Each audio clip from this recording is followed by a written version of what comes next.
Programang ito ay rated SPG. Striktong patnubay at gabay ng magulang ang kailangan. Maaaring may masiselang tema, lengguwahe, karahasan, sexual, horror o droga na hindi angkop sa mga bata. Narito na ang mga maiinit na updates sa FPJ's Batang Quiapo.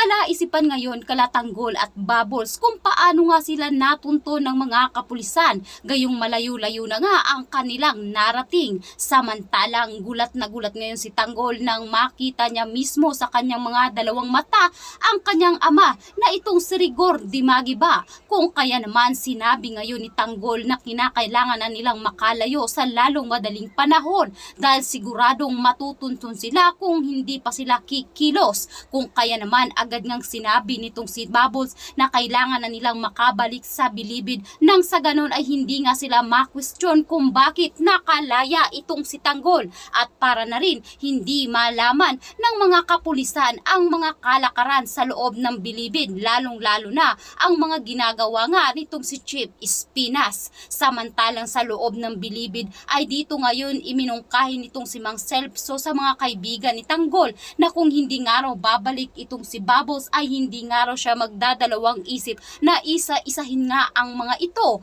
dahil mahal na mahal niya nga ang kanyang apo na si Bubbles at hindi siya papayag na basta-basta na lamang ito kukunin sa kanya ng binata. Kung kaya sinabi ngayon nitong si Enteng na ipinapangako nila na babalik ang kanilang kaibigan si Tanggol. Hindi naman nagkamali itong si Enteng dahil maya-maya pa ay naroon na nga itong si Tanggol at Bubbles at sa pagharap nga ng dalawa kay Chief Espinas ay nakatikim nga ng malutong na sampal itong si Tanggol mula kay Chief Espinas dahil kinabahan nga raw itong si Espinas dahil ang inaakala nito ay tuluyan na ngang tumakas itong si Tanggol at Bubbles. Subalit ipinakita naman ngayon ni Espinas kung paano ang kanyang paghahagupit sa mga iilang kaibigan nito na siya namang hindi natanggap ngayon itong si Tanggol. Bakit nga raw inalipusta ni Espinas ang kanyang mga kaibigan gayong nasa tamang posisyon naman daw siya.